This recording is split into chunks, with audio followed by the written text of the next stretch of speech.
বরিশাল আইতে আছে, বরিশাল লঞ্চ তুফান গতিতে আইতে আছে। ওরা নাকি লঞ্চের ধাক্কা দিছে, ওদেরকে বলে রংপুরের মুভি যখন মাথায় আসছে যে বরিশাল টিম আইতে আছে বাঘের মতো। এবার রংপুর বরিশাল মানি হয়েছে ভারত পাকিস্তান। রংপুরে ও আবার না ওগুলোকে মোরা ভয় করুম খেল লেগিয়া ওরা এখন হাতে পায়ে কাঁপানি উঠিয়া যাইবে মাগে বরিশাল আইতে আছে, বরিশাল লঞ্চ তুফান গতিতে আইতে আছে। বরিশালের লঞ্চ তুফান গতিতে আইতে আছে, ওরা নাকি লঞ্চের ধাক্কা দিছে। ওই দুই একটা ধাক্কায় বরিশালের লঞ্চের একটা কানিও কিছু হইবে না, কারণ যখন লঞ্চ বরিশাল থেকে ছাড়ে অবশ্যই নদীতে হালকা পাতলা পানি কম থাকলে দু একটা ধাক্কা খাইতেই পারে, স্বাভাবিক। ওদের লঞ্চের কিছুই আসে যায় না।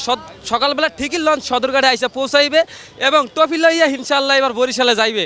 বরিশাল 24 তারিখে ট্রফি লইয়া গেছে, কইছিলেন যে বরিশাল ট্রফিটা রাখিয়া দিক, কারণ ওই ট্রফি আর আইনে লাভ নেই, কারণ টাকা খরচ করে শুধু শুধু আনছে। আবার ট্রফি বরিশালেই যাইবে, কারণ বরিশাল এবার ইনশাল্লাহ চ্যাম্পিয়ন হবে। দুইটা ট্রফি নিয়ে ইনশাল্লাহ এবার আশা করি সুন্দরবন লঞ্চ আমাদের জন্য অপেক্ষা আছে। সুন্দরবন 13 লঞ্চ অপেক্ষা আছে সদরঘাটে, যে ট্রফি লইয়া কখন মুখ বরিশালে যাইবে।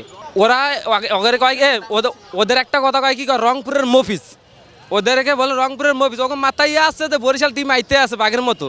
মানে ওরা তুফান গতিতে আইতে আছে, ওরা এখন বুঝবে।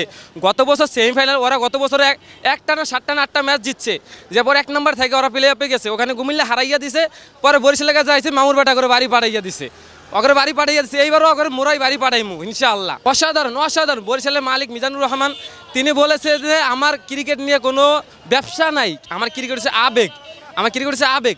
বরিশালের টাকা যা যায় যাক, মাগার দল করতে হইবে 100 দিয়ে 100। আমি দেখেন বরিশালে এবার যেই টাকা খরচ করছে, তিনটা দল মিলে অত টাকা খরচ করে নেয়। আমি বরিশালে কে নাই, কারো থেকে কারে খেলাইবে আর তো খুঁজেইতে পাইতেছ না, কারো থেকে কারে খেলাইবে। নাজমুল হোসেন শান্ত বইয়ের হয়েছে ঢাকা ওঠে, তাহলে নাইম হাসান, তানজিদ হাসান, তাইজুল ইসলাম তারা বসে থাকে, খেলার চান্স পাইতে আসে না। আমি এবার বরিশাল ইনশাল্লাহ কাপ নিবে, এরা গ্যারান্টি ইনশাল্লাহ।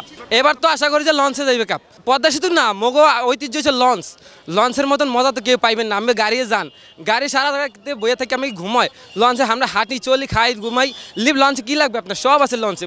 একবার যারা বলে যে লঞ্চে খেতার গাড়ি, ওদেরকে উদ্দেশ্যে বলবো যে সদরঘাটে যাইয়া একটু লঞ্চগুলো দেখে আসতে বরিশালের লঞ্চটা কীরকম। বরিশালের মই একখান কথাই যে এবার রংপুরিয়া করে মোরা হারাইতে হইবে, আর কোনো কথা নাই।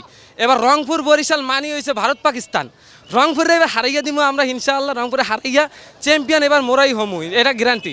সব সময় কামনা করি রংপুরকে হারিয়ে বরিশাল কাপ নিক, অবশ্যই সম্ভব। তামিম ইকবাল, শান্ত আর যারা বাইরে থেকে আসে তারা ভালো খেললে অবশ্যই সম্ভব। ইনশাআল্লাহ আমি চাই রংপুর জিতবো, ফাইনালেও ইনশাআল্লাহ জিতবো। আর আমরা জিতার জন্য ইনশাআল্লাহ খেলতেছি, এখন উপরওয়ালার ইচ্ছা এখন ফাইনালে দেখা যাবে। অবশ্যই বরিশাল, এতে কোনো সন্দেহ নাই।